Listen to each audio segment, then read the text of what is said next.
ஆனால் சுதந்திர போராட்ட தியாகிகளுக்கு இதுவரை கவர்மெண்ட் வேலை கொடுக்கல. வரலாறு மறைக்கப்பட்டது.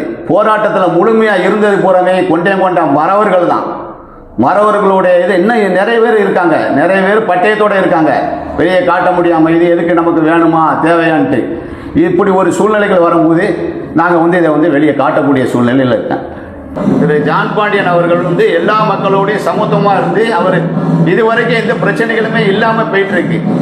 அவரை போன்ற தலைவர்கள் இனி எத்தனை பேர் அங்கேருந்து திருநெல்வேலிக்கு படையெடுத்து என்னத்தை சொன்னாலும் சரி, ஜான் பாண்டியனை விட தேவேந்திர குல வேளாளர் மக்களுக்கு ஆதரவான ஆள் யாருமே கிடையாது. இதில் அவர் தான், ஜான் பாண்டியன் தான் பழைய ஆள். அவர் இங்கே நெல்லை மாவட்டத்தில் எல்லா மக்களுடைய கருத்துக்களையும் புரிஞ்சுக்கிடக்கூடியது. ரெண்டு தரப்பினருக்கு ஒரு பிரச்சனை வரப்போதுனா முன்னாடியே அதை கேள்விப்பட்டார்னா பேசி முடிச்சு அந்த பிரச்சனைகளை தீர்வு கண்டு அவர் சொல்ல கேட்பாங்க. இவங்க வந்த உடனே வெட்டில் பதிலுக்கு வெட்டு குத்து வைகி ஏடுன்னு சொல்லி இவங்க பிரச்சனைகளை உண்டு பண்ணி விட்டுட்டு போயிட்டு இருக்காங்க. அதிகமாக தேவேந்திர குல வேளாளர்கள் சமுதாயத்தை சேர்ந்தவங்க தான் அரசு வேலைகளில் இருக்காங்க. நான் சுதந்திர போராட்ட தியாகி வாரிசுன்னு சொல்லி மாறு தட்டி கூட இது வரைக்கும் சொன்னதில்லை. ஏன்னா இதுக்கு பயன் இல்லை. நான் கொண்டையங்கோட்டை மறவர், சுதந்திரத்துக்காக போராடிய வம்சாவளி வாரிசு. எல்லாருமே இந்த பட்டயத்தை வச்சு எனக்கு பயனுக்காக இல்லை, இந்த தியாகிகளை மறைக்கணும், மறவர்கள் போராடலை அப்படின்னு சொல்லி சகோதரர் தெரிவித்ததுனால நாங்கள்லாம் வெளியே வரக்கூடிய சூழ்நிலைக்கு கட்டாயத்துக்கு நாங்கள் வந்துட்டோம். என்கிட்ட எவிடன்ஸ் இருந்தும் எனக்கு என்ன அரசு வேலையாக கிடைச்சிருக்கு கிடையாது. இதை பற்றி நான் இது வரைக்கும் நான் வெளிப்படுத்தவும் இல்லை. கலெக்டர் அலுவலகத்தில் கூட இரவு நேர காவலாளி பணி கேட்டேன், இதை வச்சு எதுவுமே கிடையாது.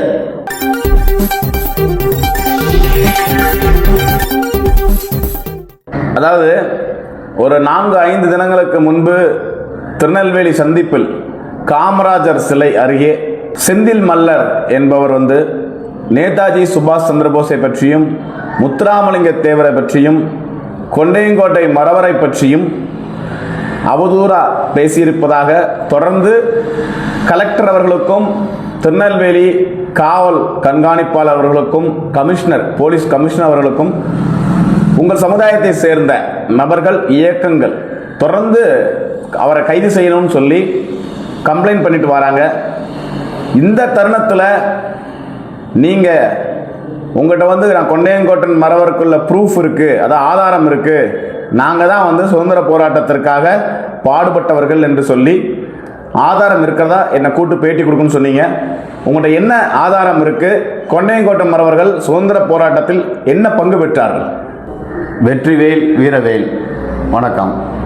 இந்த உறவுகளுக்கு செந்தில் மல்லர் அவர்கள் வரலாறு சரியாக புரிஞ்சுக்கிடாமல் அரசியல் ஆதாயத்துக்காக தேவையில்லாமல் அமைதியாக இருக்கக்கூடிய நெல்லை மாவட்டம் தூத்துக்குடி மாவட்டத்தில் இரு சமுதாய மக்களுடைய பிரிவினையை ஏற்படுத்த இந்த எலெக்ஷன் வர்ற காரணத்துக்காக அரசியல் லாபத்துக்காக இவங்க தேவையில்லாமல் பேசிட்டு போயிருக்காங்க. இதை வன்மையாக கண்டிக்கிறோம். தற்சமயம் நான் இந்து மக்கள் கட்சி தமிழ் திரு அர்ஜுன் சம்பத் அவர்கள் வழியில் நெல்லை மாவட்ட தலைவராக பயணிச்சுக்கிட்டு இருக்கேன்.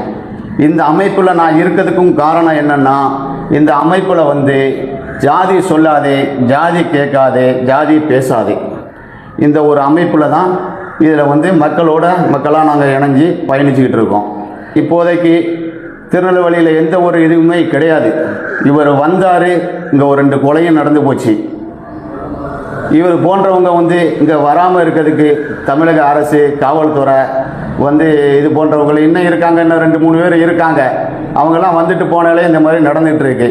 இது நடக்காத அளவுக்கு அவன் படிச்சுட்டு இரு சமூக ஆட்களும் நல்லா படிச்சிருக்காங்க. அதிகமாக தேவேந்திர குல வேளாளர்கள் சமுதாயத்தை சேர்ந்தவங்க தான் அரசு வேலைகளில் இருக்காங்க. நான் சுதந்திர போராட்ட தியாகி வாரிசுன்னு சொல்லி மாறு தட்டி கூட இது வரைக்கும் சொன்னதில்லை. ஏன்னா இதுக்கு பயன் இல்லை.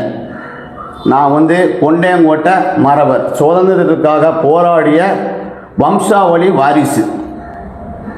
கொண்டையங்கோட்டை மறவர். எங்களுக்கு பூர்வீகம்னு சொன்னால் குலதெய்வம் கோயில் ராமநாதபுரம் டிஸ்ட்ரிக்ட் எஸ் தரைக்குடி உமையநாயகி அம்மன். அது அருகிலேயே செவல்பட்டின்னு ஒரு கிராமம் இருக்குது. எங்களுடைய சாஸ்தா விழாவடை சாஸ்தா. அந்த சாஸ்தா கோயிலில் தான் முன்னால் ராமர் அவங்கெல்லாம் படையெடுக்கும் போது அந்த கோயிலேருந்து தான் பயணத்தை தொடங்கினாங்கிறது வரலாறு இருக்குது. இந்த மறவர்கள் வந்து நாங்கள் பிரிஞ்சு இருக்கோம். அந்த நேரத்தில் வந்து பாஞ்சாலங்குறிச்சியில் வந்து என்னுடைய முப்பாட்டனர்கள் பாஞ்சாலங்குறிச்சியில் வந்து ஜமீனாக வந்து பட்டயம் கொடுத்து ஜமீனாக்கப்பட்டவர்கள். 72 ஆண்டு காலம் வந்து மறவர்கள்னாலே பிடிச்சு கொண்டு போய் திருச்சி சிறையில் அடைச்சி சித்திரவதை பண்ணி அதோடைய வாரிசுகள் குட்டி வாரிசுகள் பெரியாட்கள் ஆனதுக்கப்புறம் விடுதலை செய்யப்பட்டாங்க. அதில் வந்த வம்சாவளி வாரிசுகள் நாங்கள் மேலே செக்காரக்குடி என்ற கிராமத்தில் தூத்துக்குடி மாவட்டம். அந்த மாவட்டத்தில் நாங்கள் வந்து எங்கள் குடும்பத்தோட எங்கள் தாத்தா காலங்களில் வந்து அவருக்கு பிறந்தவங்க வந்து 6 பேர், பெரிய குடும்பம், 4 பெண்கள், இப்படி வந்து இப்போ விரிவாக இருந்துகிட்டு இருக்கோம். மதுரை சென்னை வரைக்கும் இருக்காங்க. எல்லாருமே இந்த பட்டயத்தை வச்சு எனக்கு பையனுக்காக இல்லை, இந்த தியாகிகளை வந்து மறைக்கணும், மறவர்கள் போராடலை அப்படின்னு சொல்லி சகோதரர் தெரிவித்ததுனால நாங்கள்லாம் வெளியே வரக்கூடிய சூழ்நிலைக்கு கட்டாயத்துக்கு நாங்கள் வந்துட்டோம். என்கிட்ட எவிடன்ஸ் இருந்தும் எனக்கு என்ன அரசு வேலையாக கிடைச்சிருக்கு கிடையாது. இதை பற்றி நான் இது வரைக்கும் நான் வந்து வெளிப்படுத்தவும் இல்லை. கலெக்டர் அலுவலகத்தில் கூட இரவு நேர காவலாளி பணி கேட்டேன், இதை வச்சு எதுவுமே கிடையாது. ஆனால் இந்த பாஞ்சாலங்குறிச்சி கோட்டையை வந்து திமுக தலைவர் கருணாநிதி அவர்களுடைய தலைமையில் தான் அந்த கோட்டையை வந்து திறந்தாங்க. இன்றைக்கு வந்து திமுக ஆட்சி தான் நடந்துட்டு இருக்கு. இந்த திமுக ஆட்சி காலத்தில் வந்து வெளியே தனிப்பட்ட முறையில் ஜாதி இதுகளில் வந்து இந்த கொலை செய்யப்பட்டவர்கள் அந்த மாதிரி குடும்பங்களுக்கு கூட வந்து கலெக்டர் அலுவலகத்தில் வந்து அமைச்சர் வந்து வேலை கொடுக்க சொல்லி அரசு வேலை கொடுத்துருக்காங்க இறந்தவங்க குடும்பத்துக்கு. அது ஒரு நல்ல விஷயம்தான். ஆனால் சுதந்திர போராட்ட தியாகிகளுக்கு இதுவரை கவர்மெண்ட் வேலை கொடுக்கல. வரலாறு மறைக்கப்பட்டது. போராட்டத்தில் முழுமையாக இருந்தது பூராமே கொண்ட மறவர்கள் தான். மறவர்களுடைய இது இன்னும் நிறைய பேர் இருக்காங்க, நிறைய பேர் பட்டயத்தோடு இருக்காங்க. வெளியே காட்ட முடியாமல் இது எதுக்கு நமக்கு வேணுமா தேவையான்ட்டு இப்படி ஒரு சூழ்நிலைகள் வரும்போது நாங்கள் வந்து இதை வந்து வெளியே காட்டக்கூடிய சூழ்நிலையில் இருக்கேன். இப்போ நீங்கள் ஒரு பட்டயம், செப்பு பட்டயம் காமிச்சிங்க, அது யாரால் வழங்கப்பட்டது, எதற்காக உங்களுக்கு வழங்கப்பட்டது, உங்களோட பாரம்பரியம் என்ன, உங்களுக்கு பாஞ்சாலங்குறிச்சியில் வந்து உங்களுக்கு என்ன வேலை? கூட்டனார் வந்து கட்டபொம்மன் கோட்டையில் மைக்காப்பாளர், தடியடிக்காரங்கிற ஒரு பட்டம், ஜக்கமால் கோயிலுடைய நிர்வாகி, இந்த 3மே வழங்கப்பட்டது. செம்பு பட்டயம் ஜமீன் நீங்கள் அப்படின்னு சொல்லி இந்த பட்டயத்தை வந்து இந்த வீரமாக வந்து போராடினவங்க வம்சாவளி வாரிசுகளுக்கு இந்த பட்டயம் வழங்கப்பட்டு அந்த நாங்கள் இருக்கக்கூடிய பகுதி மேலே சக்கரக்குடி, அதில் வந்து ஒரு 18 கிராமங்களுக்கு நாங்கள் தான் காவல்காரங்க. எங்களை வந்து காவல்காரங்கன்னு தான் அங்கே அழைப்பாங்க. இப்படி தான் இருந்திருக்கோம். அதே இதில் வந்து எங்கள் தாத்தா 6 பேர், 4 பெண்கள் அவங்களோட, இவங்க எல்லாமே ஒரே குடும்பம் தான். இந்த இந்து மறவர்கள் அங்கே மேலே சக்காரக்குடியில், அதுக்கு கீழ்ப்புறம் தேவேந்திர குல வேளாளர்கள் குடும்பம் 300 வீடுகள். இந்த 300 வீடுகாரங்களுக்குமே அப்போவே எங்கள் குடும்பத்துக்கு ஆதரவு. அதில் ஒரு தாத்தா இறக்காரு. எங்கள் அப்பாவுக்கு முத கொண்டும் நான் சிறு வயசில் இருக்கும்போது போகிறாங்க. அங்கே போகும்போது எங்கள் ஐயாவை நாங்கள் தான் குளிப்பாட்டுவோம், நாங்கள் தான் தேர் கட்டுவோம், நாங்கள் தான் ஆடுவோம் பாடுவோம் எல்லாம் செய்வோம், நீங்கள் வந்து கொல்லி மட்டும் வச்சுட்டு போங்கன்னு சொல்லி அந்த ஊர் மக்கள், தேவேந்திர குல மக்கள் அப்போ இருந்து அவங்களுடைய சகோதர முறைப்படி அவங்க வந்து எல்லா இதுகளுமே அவங்க தான் செஞ்சாங்க. அந்த அளவுக்கு ஒத்துமையாக இருந்துச்சு. இப்போ வந்து 90லேருந்து இந்த மாதிரி ஒரு சில அரசியல் லாபத்துக்காக சாதி தலைவருங்கிற போர்வையில் இருக்கக்கூடிய பையன்களை பூராமே ஒன்றத்துக்கும் வழி இல்லாமல் அன்னன்னைக்கு வேலைக்கு போகிறவங்களை தேர்ந்தெடுத்து, கவர்மெண்ட் வேலைக்கு போகிறவங்க படித்தவங்களெல்லாம் எடுக்க மாட்டாங்க. இந்த மாதிரி வேலைக்கு போவாங்க, வெட்டி அந்த குடிச்சிட்டு அலையவன் அவனை பிரைவாஸ் பண்ணி சரக்கு வேங்கி கொடுத்து இவங்களை வந்து வேறு தவறான வழியில் கொண்டு போய் சாதி கலவரங்களை தூண்டி விடுதாங்க. இதை வந்து இப்போதைக்கு கொஞ்ச காலங்கள் இல்லை. இது இன்னொரு விஷயம், தமிழக அரசுக்கு, தமிழக முதல்வர் ஸ்டாலின் அவர்களுக்கு ஐயா வணக்கம். திமுக அரசு வந்தாலே சாதி கலவரம் உருவாயிருக்கிறது திருநெல்வேலி மாவட்டத்தில், தூத்துக்குடி மாவட்டத்தில் எல்லா மக்கள் மத்தியிலும் ஒரு பீதி உண்டு. ஆனால் இப்போ தற்சமே இல்லாமல் இருந்தது. இப்போ இது போன்ற சமூக விரோதிகள் உள்ள வந்து கலவரத்தை உங்களுடைய ஆட்சிக்கு குந்தகம் விளைவிக்கும் நிலையில் அடுத்த எலெக்ஷன் வருது, இதெல்லாம் கவர் பண்ணி தான் இவங்க இந்த மாதிரி இதுகள் செய்தாங்க. இதை வந்து உளவுத்துறை மூலமாக நீங்கள் கண்காணித்து, காவல்துறை மூலமாக நீங்கள் வந்து நடவடிக்கை எடுத்து இது போன்ற சமூக விரோதிகள், இப்படி பிரச்சனைகள் உள்ள இடம், எளிய மனசு உள்ளவங்க இவங்களை ஈஸியாக ஏமாற்றிடுறாங்க. இங்கே உள்ள இரு பிரிவினருமே நல்ல சமத்துவமாக தான் அங்கே வாழ்ந்துட்டு இருக்காங்க. என் பையன் ஸ்கூல் போகிறான், என் பையன் கூட வேளாளர்கள் தான் சென்று இருக்காங்க.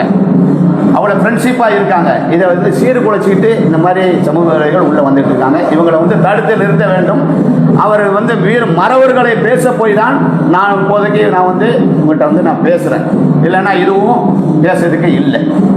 சரிங்க, தேவேந்திர குல வேளாளரோட தலைவர்கள்லாம் இந்த இதுக்கு வந்து செந்தில் மலரோட பேச்சுக்கு யாருமே கண்டனம் தெரிவிக்கல. அவங்களாம் திருநெல்வேலியில் இருக்காங்களா, இல்லை அவங்க வந்து வேற ஏதாவது வேலையில் இருக்காங்களா? இது கண்டனம் கூட தெரிவிக்க முடியலையே அவங்களால.